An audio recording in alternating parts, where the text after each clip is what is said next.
We start with the tiny shellfish playing a big role in our ecosystems. Decades ago, these waters along the east coast of the United States were teeming with oysters. But after generations of overharvesting, they nearly disappeared. Now, teams are working to restore our local oyster populations, not just because they're delicious, but because of their incredible power to clean up the pollution we leave behind.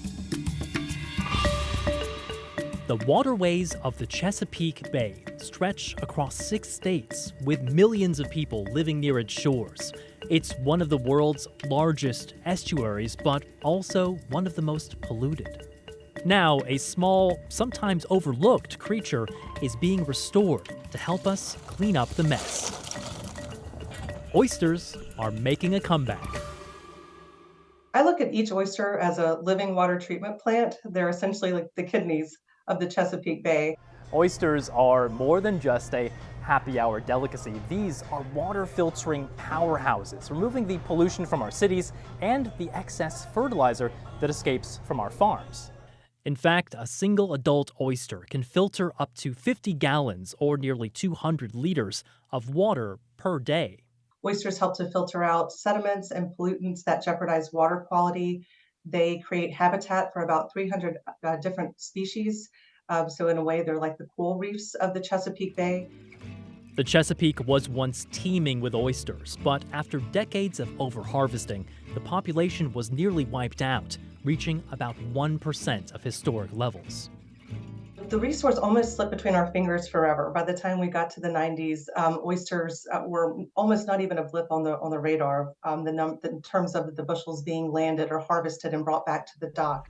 Now the Chesapeake Bay Foundation is part of an effort to replant 10 billion oysters by the year 2025. In Virginia today, at low tide, you would see oysters beginning to break the surface of the water about 2 hours ahead of low tide. It's rebuilding oyster reefs like this one along the Lynn Haven River in Virginia. You see the excitement. There really is sort of a renaissance happening around the oyster, but it's really the interest from the public that we're seeing, which really gives me so much hope. That excitement is spreading on a smaller scale, too. Oh, look at this guy. That is a cool one. They're like little sculptures. Oyster gardeners are raising their own baby oysters in the tidal waters behind their homes, helping to clean their local waterways before the oysters are brought to larger reefs. So our oyster gardeners become foster parents to baby oysters. Usually a oyster cage will have a couple hundred little baby oysters in it that start about the size of your thumbnail. It really also turns some of our oyster gardeners into advocates for clean water, because once they start to get protective of their oysters and might hear about a bill that isn't good for water quality or a way that they can maybe support farming communities to reduce pollution, it really becomes a gateway to get them more involved in some of those bigger asks. Oysters have other benefits too. The reefs reduce erosion along our shorelines and can protect communities from storm damage as hurricanes become more intense due to climate change. And they could even help cool the planet. Oysters remove carbon from the environment, locking it away in their shells. And the shells have another use too. These are actually critical in helping to raise new oysters. So in a growing number of cities, instead of being thrown in the trash, they're actually being recycled. Here in Washington, D.C., oyster shells are collected by some 200 restaurants. Then they're picked up by the Oyster Recovery Partnership and brought to this mound. Enough shells to fill 4 Olympic-sized swimming pools. Soon, they'll become the foundation for new oyster reefs. And other regions are putting oysters on their climate menu. In September of 2023, Prince William met students and volunteers in New York with the Billion Oyster Project, designed to help clean up the city's harbor. The humble oyster now becoming climate royalty. People are really starting to understand that whether you like to eat the oyster or not, that it's very, very good for our water quality. It's great for fishing. It's great for habitat, biodiversity. It's great for our economy. And from a culinary and cultural standpoint, it's just something that everybody can love and get behind. Now let's meet the chef taking sustainability to the next level and taking inspiration from oysters. Now, Rob Ruba named his restaurant Oyster Oyster after the shellfish and the mushroom, and his food is all about proving what's good for the planet should taste good, too. His menu showcases local, seasonal, and renewable produce, and I visited his restaurant to see why it's getting rave reviews. How would you describe the kind of food that you guys cook? We're sustainably minded first, local cuisine based around the Mid-Atlantic, so we're using all products from this region. We do that in a plant-based format and a tasting menu. Why oysters? What's the inspiration behind it? One, it's just really fun to say, right? It's really good to repeat. Well, when we were thinking about the restaurant, my business partner and I were developing it, we were thinking about what were kind of like pillars that we stood behind, and it was really kind of taking care of the environment. And here in the Chesapeake, oysters are this amazing resource. They help clean the water, they provide this wonderful ecosystem. And then the other oyster was to represent the oyster mushroom and a healthy soil, so the mycelium from that, and kind of those being like this yin-yang of sustainability for us. I know you're a chef who used to cook sticky, crunchy ribs. You cooked meat, but now this is a meatless restaurant. So what's the inspiration behind that? Like, why did you drop meat altogether? I kind of hit this point in my career where I started to look more at what I was using, how I was cooking it, and realized restaurants weren't that sustainable and that factory farming and things like that were a big issue on our environment. So instead of trying to find a farm that could produce this, I figured I'd just go completely with plants, tell a good story through that ecosystem. I'm looking at your setup here and your stove, and I'm not seeing any of those gas flames shooting up, which you usually see in a kitchen. What's the story behind that? No open flame. Primarily trying to work with as much electric equipment as possible here, just to reduce our footprint on that. I think that's very important, and kind of start preparing for that, because I think as we move towards the future, induction cooking will be a lot more prominent than those gas flames in a kitchen. So about a year ago, we got rid of all single-use cans and bottles of beer and cider. We are a restaurant, and guests still like to have some wine, so that was the one ingredient that we were still holding on to. And recently we were like, what do we do with these bottles? Because here in this region, only 10% of glass actually gets recycled. So we wanted to take that into our hands. How do we manage this waste? So we bought a bottle crusher recently.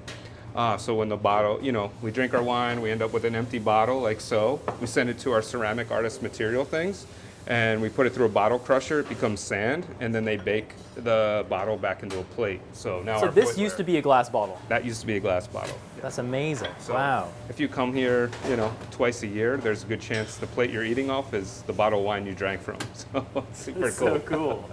Good. Cool. Thank you. It's a caraway and rye flatbread, kind of similar to a tortilla. All right, let's see. Oh, wow.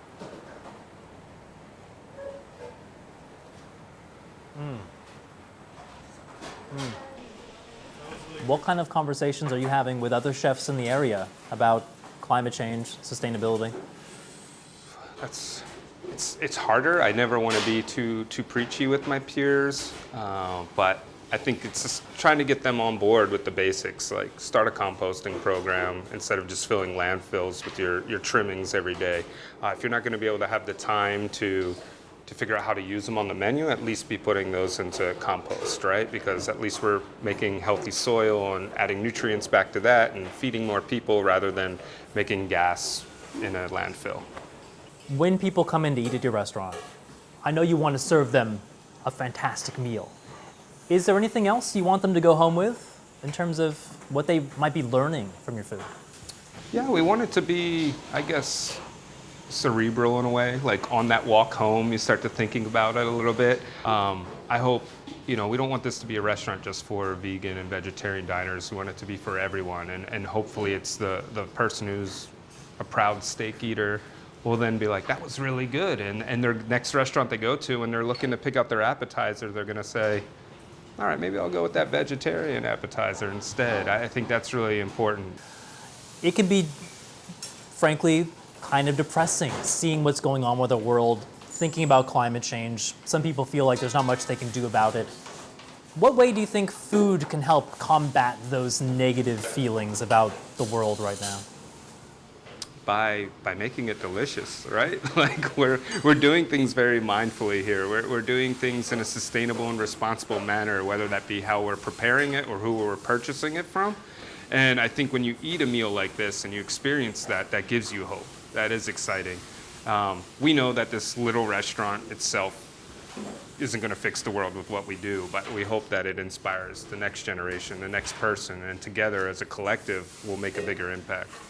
Sustainable food is about more than just reducing our impact on the world. It's also about finding new ways to feed everyone living on it. The global population is now more than 8 billion people, and according to estimates by the United Nations, agricultural production worldwide will have to increase by 70% by the year 2050 to produce enough calories for all of us. I spoke to Eartharian Cousin, she's the former executive director of the World Food Program, about the link between sustainable food production and reducing global hunger. You've really made it your mission to try to end global hunger. What does that mission look like right now? Honestly, these are tough days. After years of seeing a reduction in the number of those who are food insecure, we've seen an increase. What we are witnessing is an increase in the number of people who who are suffering from food insecurity. We now have over 800 million people who are food insecure. But a number that is also quite critical is that 3.1 billion people cannot afford a diverse and nutritious meal on a daily basis. Why is that? The challenge is that it will require, because it's of the complexity of the food system, it will require diversity of solutions that are context-based. What is the problem in one country may be completely different in another. And so it requires a combination of sustainable agriculture practices. I want to ask you about climate change. How does the way the planet is changing, how does climate change affect global hunger? Is it making the situation worse? The food system is actually a contributor to climate change in that approximately 25 to 30% of all greenhouse gases are emitted by the food system, and that includes carbon dioxide, methane, as well as nitrous oxide, which is quite a potent greenhouse gas, as you know. But the food system is also the system that is the most vulnerable to climate crisis because of droughts and floods and erratic temperature changes that affect the cultivation of food, what you can grow and where. The food system also uses 70% of all of the fresh water draws on an annual basis. So all of these factors is push and pull of climate, and the effects on the food system directly affects our ability to achieve our climate goals, as well as our ability and the opportunity for ensuring that no one goes hungry. This is a global issue, and we must invest globally in the transformation of the food system, or we won't bring everyone along at the pace and scale that is necessary to ensure that we can address the climate challenges, as well as increase food production by 50%, before the year 2050, which is what FAO tells us is required in order for us to meet the needs of the growing global population. One solution for feeding more people could be hiding in plain sight, or in this case, maybe inside your pasta. More than 2 billion people around the world eat insects every day, and many rave about them as a source of nutrients and protein. Sofia Betita has been to an insect farm in northern Italy that produces pasta with an extra kick. Would you eat cricket pasta? Eating insects is nothing new in parts of the world like Asia. But is there a shift happening in Europe? This farm in northern Italy turns 1 million crickets into food every day. Non avrai mica paura, no? First, the crickets, still alive, are frozen, boiled, dried, and then pulverized. This is the final result, a cricket-based flour that can be added to food, like pasta, bread or pancakes. And it's good for the planet. Insects require a fraction of the land and water that is used to produce meat. What we do here is very sustainable. To produce 1 kilo of cricket powder, we only use about 12 liters of water, whereas producing the same amount of protein from cows requires about 60,000 liters of water. But how does this get on your plate? Some restaurants buy the flour and add it to some of their more traditional dishes, like pasta. Cricket pasta. Yes. Thank you. Here we go. I'm about to taste cricket tagliatelle.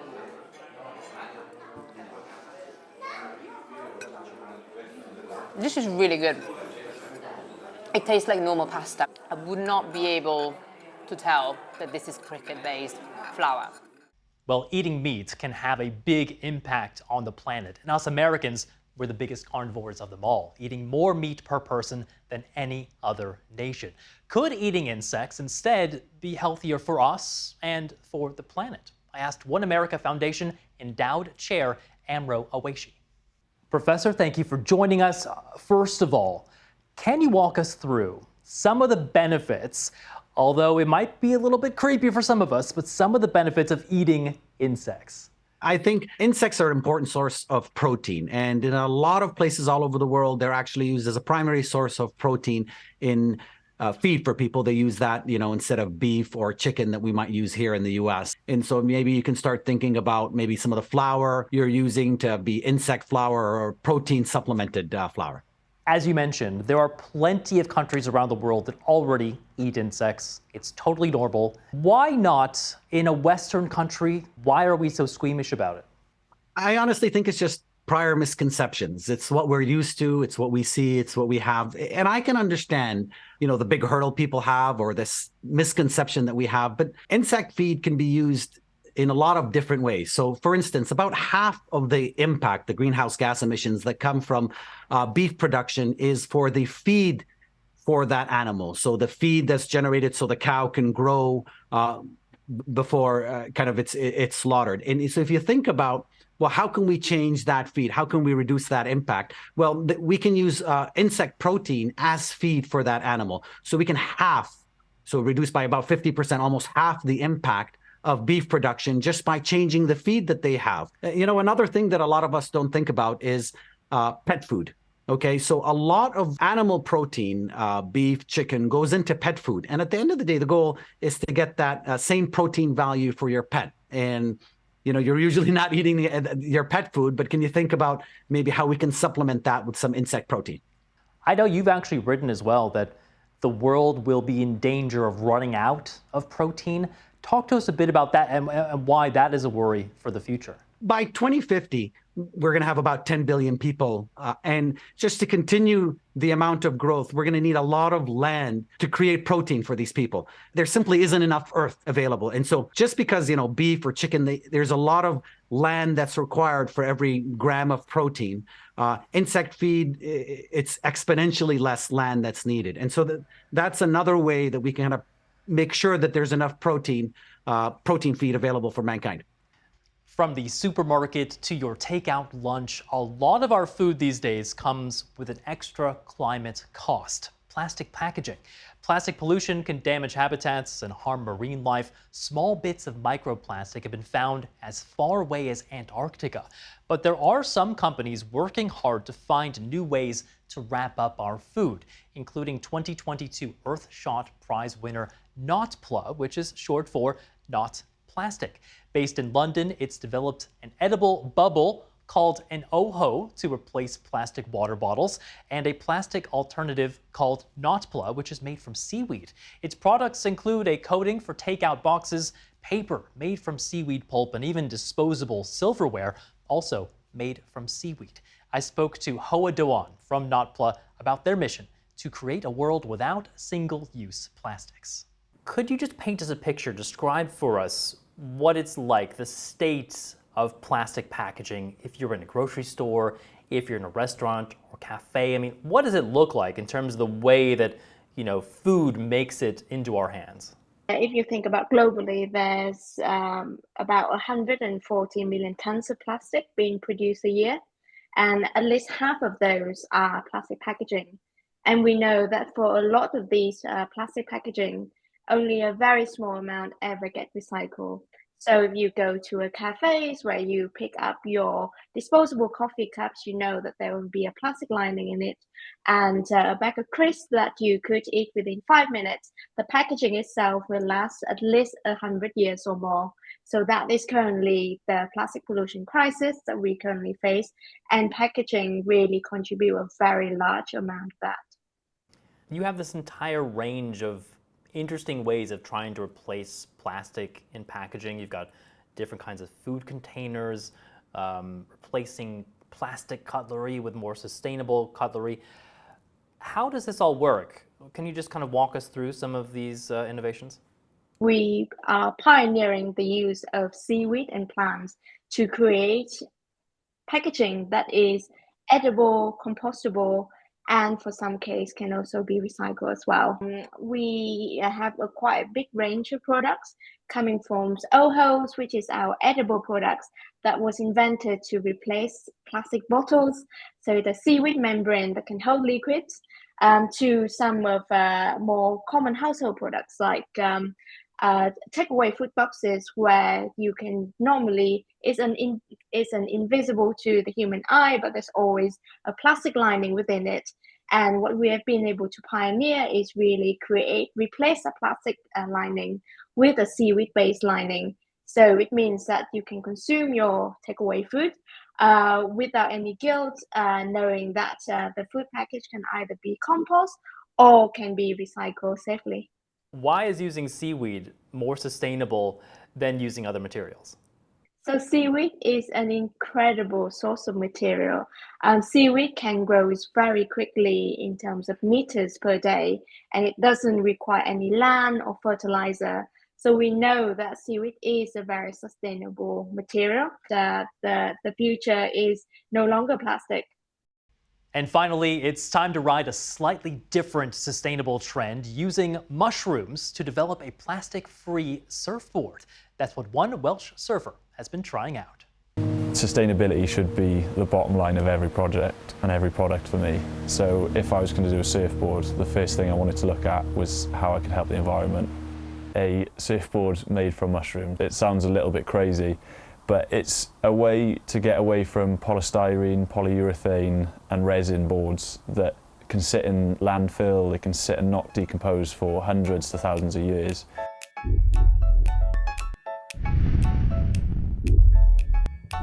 The mushroom material within the boards is a root essentially. So this root is called mycelium. Mycelium is a network of roots that work together to bind a substrate. A substrate could be agricultural waste or hay. This sits within the boards and fills out a mould. And then this mycelium works to glue this hay together. This is where we're growing the mushroom board.